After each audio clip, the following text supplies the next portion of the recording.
Знаете ли, че съществуват няколко различни форми магнезии, всяка със специфични ползи и нива на усвояемост, които помагат за поддържане както на общото здраве, така и здравето на кости, мускули и нервна система. Различните форми на магнезия се различават по своята бионаличност и ефекта, който оказват върху тялото. Магнезиевият цитрат има добра усвояемост и често се използва като слабително средство поради своят осмотичен ефект. Магнезиевият глицинат е един от най-добре усвоимите видове форми, щадящ за стомаха и помага за успокоение на нервната система. Магнезиевият оксид действа предимно локално върху храносмилателния тракт.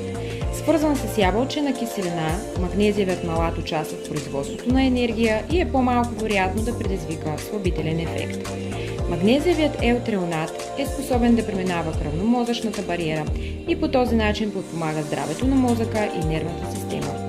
При хора, които страдат от високо кръвно налягане, както и за поддържане на сърдечното здраве, се препоръчва магнезиевият таларат, а магнезиевият лактат при дефицити на магнезии, както и при хора, които се нуждаят от по-големи дози магнезии без слабителен ефект. Независимо от формата, магнезият е изключително важен минерал, участващ над 300 вида реакции в организма. Основните му ползи включват допринасяне здравето на костите, регулиране мускулните контракции, подпомагане правилно функциониране на нерви, както и намаляване стреса и подобряване съня, участване в производството на енергия и подпомагане за поддържането на нормален сърдечен ритъм и кръвно налягане.